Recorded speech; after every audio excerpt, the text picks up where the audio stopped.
दोस्तों आज की इस वीडियो में हम कमला दास से रिलेटेड कुछ इंपॉर्टेंट प्रीवियस ईयर एमसीक्यूज लगाने जा रहे हैं जो आपके एग्जाम के उद्देश्य से बहुत ज़्यादा इंपॉर्टेंट है। और अगर ये एमसीक्यूज आप लगा लेते हैं जो भी मैं वीडियोस फॉरवर्ड में आपको दे रहा हूं, तो डेफिनेटली 2 से 3 जो क्वेश्चंस हैं वो आप अपने एग्जाम में बहुत आसानी से टैकल कर पाओगे। तो चलिए वीडियो को शुरू करते हैं। तो हेलो दोस्तों, मैं हूं गौरव और teaching by Gaurav sir YouTube channel पर आपका स्वागत है। पहला क्वेश्चन है, what is the title of Kamala Das autobiography, यानी कि और हाँ दोस्तों, ये जितने भी एमसीक्यूज मैं आपको प्रोवाइड करा रहा हूँ ये हिंदी और इंग्लिश दोनों ही लैंग्वेजेस में होंगे, जिससे कि आप क्वेश्चंस को अच्छे तरीके से समझ पाएं और एक सटीक और सही उत्तर का चुनाव कर पाएं।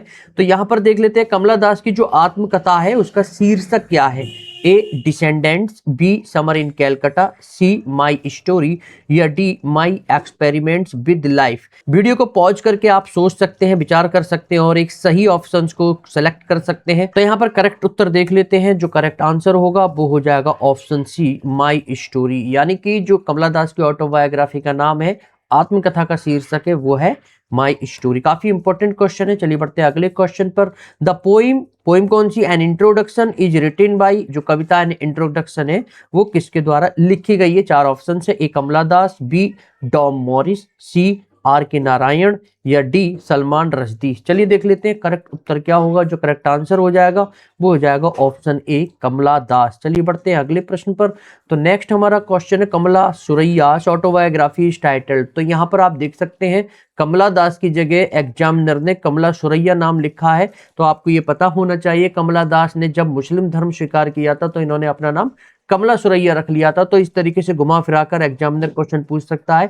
आप ये सोचो कि अरे कमला सुरैया कौन है? कमला सुरैया ही कमला दास है। तो ये जो कमला सुरैया है इनकी ऑटोबायोग्राफी का जो टाइटल है, कमला सुरैया की जो आत्मकथा का शीर्षक है वो क्या है?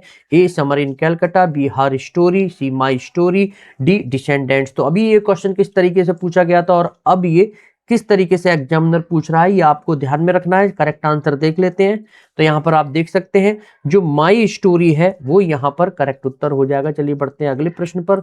नेक्स्ट हमारा क्वेश्चन है, माई स्टोरी है A the autobiography of Kamala Das, B a novel by Arun Joshi, C a play by Girish Karnad या D a volume of poem by Mahapatra. तो काफी ज्यादा इंपॉर्टेंट क्वेश्चन और आप देख रहे हैं एग्जामिनर किस तरीके से आपके एग्जाम में, जो स्पेशली आपका यूपी पीजीटी का एग्जाम है, तो किस तरीके से घुमा फिराकर एमसीक्यूज को पूछ रहा है, क्वेश्चन को पूछ रहा है। तो ये बात आपको ध्यान रखनी है। तो यहाँ पर जो करेक्ट आंसर हो जाएगा वो हो जाएगा ऑप्शन ए। ये जो माई स्टोरी है ये ऑटोबायोग्राफी है कमला दास की, यानी कि आत्मकथा है। चलिए बढ़ते हैं अगले प्रश्न पर। अगला हमारा क्वेश्चन है, द लाइन्स कौन सी है? I who have lost my way and beg now at strangers door to receive at least in small change appear in, यानी कि जो पंक्तियां हैं, पंक्तियां किस तरीके की हैं? मैं जिसने अपना रास्ता खो दिया है और अब अजनबियों के दरवाजों पर भीख मांगती हूं ताकि मुझे प्यार मिल सके, भले ही वह छोटी सी रेजगारी यानी कि सिक्कों के रूप में ही क्यों ना हो। किस में दिखाई देती हैं? ए ऑप्शन द फ्रीक्स में, B my grandmother's house में, C a hot noon in Malabar या डी द इन्विटेशन। तो यहाँ पर 4 ऑप्शंस आपके सामने, करेक्ट उत्तर का आपको सिलेक्शन करना है। वीडियो को पॉज करके आप करेक्ट उत्तर सेलेक्ट कर सकते हैं। चलिए देख लेते हैं करेक्ट उत्तर क्या होगा। जो करेक्ट आंसर हो जाएगा वो हो जाएगा option B, my grandmother's house की ये जो लाइन्स हैं ये इसमें देखने के लिए मिलती है। चलिए बढ़ते हैं अगले क्वेश्चन पर। Kamala Das was an Indian English poet as well as a leading dash writer, यानी कि कमला दास एक भारतीय अंग्रेजी कवित्री होने के साथ साथ एक प्रमुख खाली जगह लेखिका भी थी। तो वो कौन सी लेखिका थी? ए हिंदी की, बी मलयालम, सी तमिल या डी कन्नड़। तो यहाँ पर देख लेते हैं करेक्ट उत्तर क्या होगा। जो करेक्ट आंसर हो जाएगा वो हो जाएगा ऑप्शन बी, मलयालम। चलिए बढ़ते हैं अगले प्रश्न पर। तो नेक्स्ट हमारा क्वेश्चन है, which of the following was the first volume of poems by Kamala Das, यानी कि निम्नलिखित में से कौन सा कमला दास का कविताओं का पहला खंड था?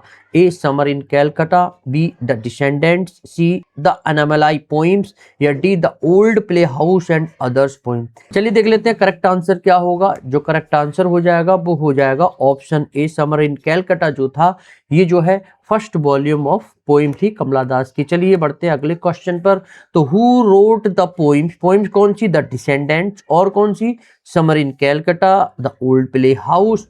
ये जो जितनी भी पोइम्स हैं ये कविताएं किसने लिखी हैं? ए कृष्णा श्रीनिवास, बी ए के रामानुजम, सी कमला दास, या डी निशिमिजिकल। आंसर आपको पता लग गया होगा, काफी इजी सा और काफी इंपॉर्टेंट क्वेश्चन है।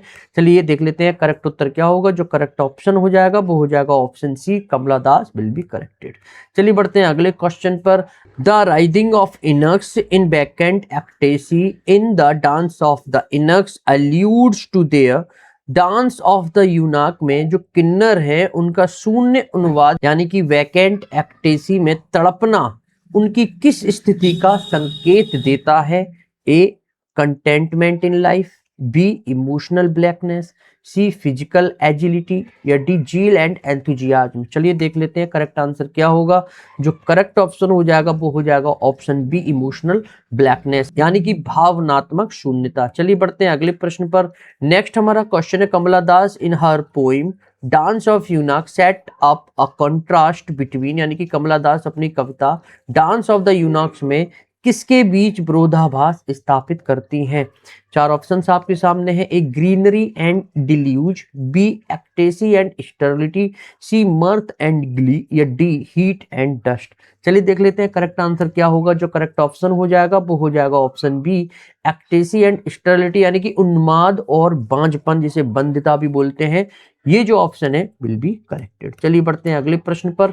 What did the eunuchs not sing about as they danced in the Kamala Das poem on them.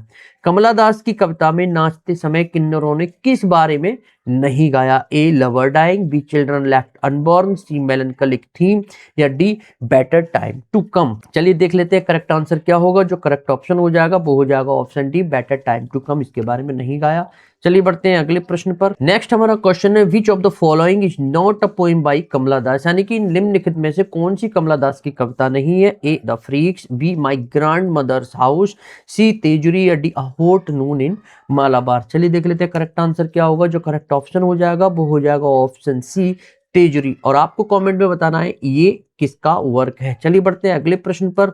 Next हमारा क्वेश्चन है द एक्सप्रेशन, एक्सप्रेशन कौन सा? I do not love, I can not love, it is not in my nature of love appears इन, यानी कि ये अभिव्यक्ति जो lines है, मैं प्रेम नहीं करती, मैं प्रेम नहीं कर सकती, प्रेम करना मेरे स्वभाव में नहीं है, किसमें दिखाई देती हैं?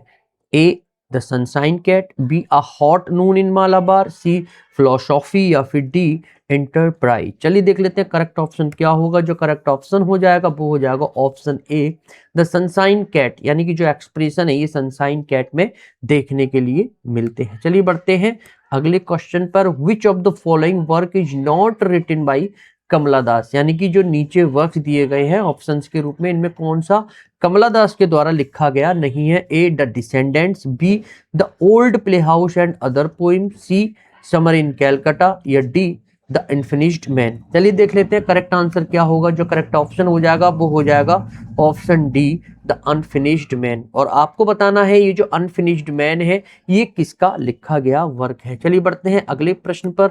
नेक्स्ट हमारा क्वेश्चन है what was not a part of attire of the eunuchs in Kamala Das poem dance of the eunuchs, यानी कि कमला दास की कविता जो डांस ऑफ यूनाक्स में किन्नरों की पोशाक का हिस्सा क्या नहीं था? A wide skirts, B heavy silver jewellery, C jiggling anklets, या D green tattoos on the cheeks. तो जो करेक्ट ऑप्शन हो जाएगा वो हो जाएगा option B heavy silver jewellery. चलिए बढ़ते हैं अगले क्वेश्चन पर। नेक्स्ट हमारा क्वेश्चन है though the dance of eunuchs in Kamala Das poem by the same name was loud and frenzied their songs were, यानी कि हालांकि कमला दास की जो कविता में किन्नरों का नृत्य तेज और उन्मत्त था, लेकिन उनके जो गीत थे वो कैसे थे? A enchanting and soothing, B spiritual and peaceful, C sad and melancholy, या D of fairies and elves. चलिए देख लेते हैं करेक्ट आंसर क्या होगा। जो करेक्ट ऑप्शन हो जाएगा वो हो जाएगा option C sad and melancholy, यानी कि दुखद और उदास जो थे उनके गीत थे। चलिए बढ़ते हैं अगले प्रश्न पर। Despite the visual richness of the poem dance of the eunuchs, Kamala Das creates an atmosphere of, यानी कि कमला दास का जो वर्क है डांस ऑफ यूनाक्स की दृश्य समृद्धि के बावजूद जो कमला दास कैसा माहौल बनाती हैं। A gloom and depression, B overpowering hilarity, C joy and pleasantness, D light gladness. चलिए देख लेते हैं करेक्ट ऑप्शन क्या होगा। जो करेक्ट ऑप्शन हो जाएगा वो हो जाएगा option A gloom and depression, यानी कि उदासी और अवसाद जैसा माहौल बनाती है। चलिए बढ़ते हैं अगले क्वेश्चन पर। नेक्स्ट हमारा क्वेश्चन है typical theme of the eunuchs song in Kamala Das the dance of eunuchs is. Kamala Das की जो डांस ऑफ यूनाक्स में किन्नरों के गीतों का एक विशिष्ट विषय है, वो विशिष्ट विषय क्या है। A poverty and pain, B floods and fire, C lovers dying, या डी चिल्ड्रन एबंडन। चलिए देख लेते हैं करेक्ट ऑप्शन क्या होगा। जो करेक्ट ऑप्शन हो जाएगा वो हो जाएगा ऑप्शन सी लवर डाइंग, यानी कि प्रेमियों की मृत्यु। चलिए बढ़ते हैं अगले क्वेश्चन पर।